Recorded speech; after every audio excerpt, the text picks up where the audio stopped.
साथियों, आज के इस वीडियो में हम लोग बात करेंगे कि बहुत सारे हमारे ऐसे व्यूअर हैं जो हमें कमेंट करके पूछते हैं कि सर 2 साल से ईएमआई नहीं दिया है, 3 साल हो गए, 1 साल हो गए, 6 महीने हो गए और अब हमारे पास पैसा नहीं है, लेकिन बैंक वाले बराबर परेशान कर रहे हैं, तो इसमें हम क्या करें।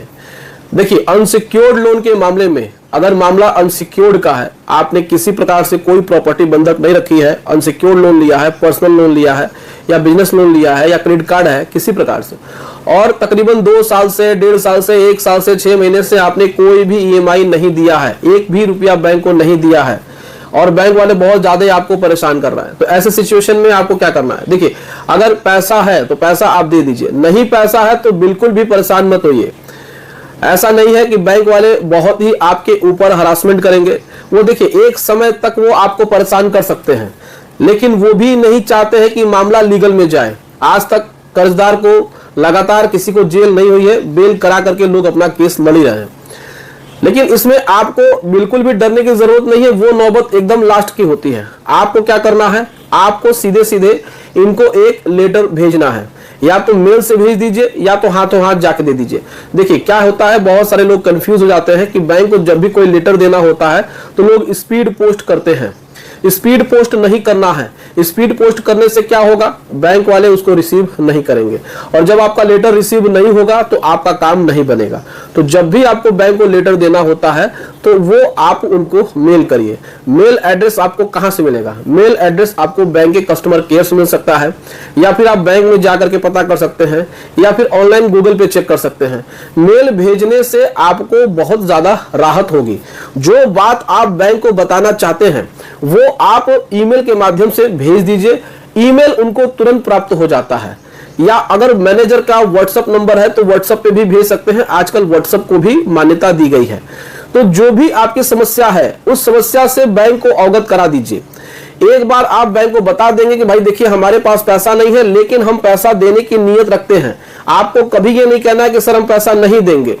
आपको किसी भी कंडीशन में कोई भी आपके दरवाजे पे, चाहे वो मैनेजर आए, चाहे वो रिकवरी एजेंट आए, चाहे कोई भी आए, किसी को भी मना नहीं करना है कि हम पैसा नहीं देंगे। आपको कहना है कि सर हम पैसा दे देंगे, हम पैसे के जुगाड़ में हैं, हम पैसे की व्यवस्था में हैं, कहीं से भी हम कर्जा उठा करके आपको पैसा हम दे देंगे, कि हमको समय चाहिए और हम इसमें सेटलमेंट करना चाहते हैं।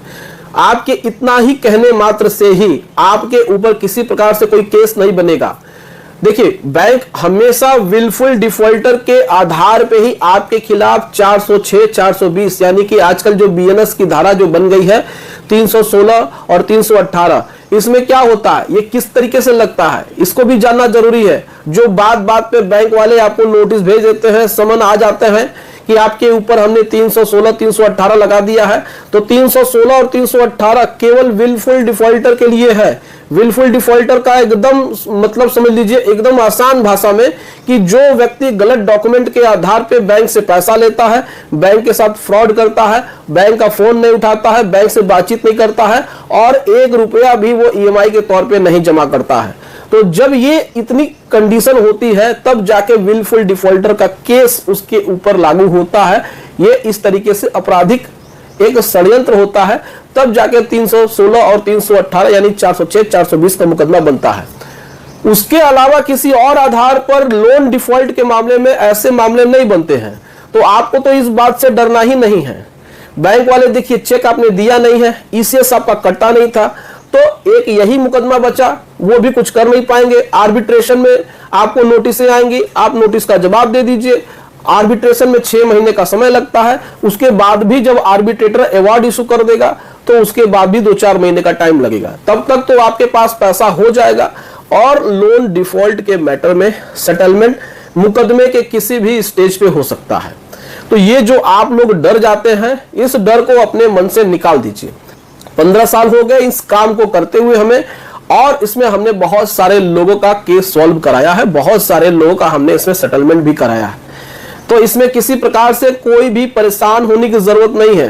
कोई भी आकर के आपको डराए धमकाए, अनाप शनाप अगर कोई भी बात कहे तो उसमें आपको डरने की जरूरत नहीं है। आपका सेटलमेंट आसानी से हो जाएगा। बस आपको क्या करना है, अपनी बात बैंक को बता देना है। आपको जब भी आपका अकाउंट एनपीए हो जाए तो बैंक को ईमानदारी से अपनी समस्या बता दीजिए, उसके बाद फिर देखा जाएगा कि वो क्या कर रहे हैं। अगर नोटिस भेज रहे हैं तो नोटिस का जवाब दे दीजिए, उसके बाद फिर आप उनसे समय लेकर के लोन का सेटलमेंट कर लीजिए। मामला केवल पेचीदा फंस जाता है आपके होम लोन में, क्योंकि प्रॉपर्टी उनके पास होती है, तो हो सकता है कि प्रॉपर्टी का वो ऑक्शन कर दें। इसके अलावा और किसी प्रकार से आपको हताश और परेशान होने की जरूरत नहीं है। तो उम्मीद करते हैं साथियों कि ये वीडियो आपको पसंद आई होगी। वीडियो अच्छी लगी हो तो वीडियो को लाइक और शेयर जरूर करिएगा। दोस्तों, अगर आपको किसी प्रकार से लीगल एडवाइस की जरूरत है, लीगल सर्विस की जरूरत है, किसी प्रकार से आपको लीगल ड्राफ्टिंग की जरूरत है, तो हमारा व्हाट्सएप नंबर स्क्रीन पे दिया हुआ है, आप हमसे व्हाट्सएप पे भी संपर्क कर सकते हैं। चलिए मिलते हैं नेक्स्ट वीडियो में। Thank you so much. जय हिंद दोस्तों।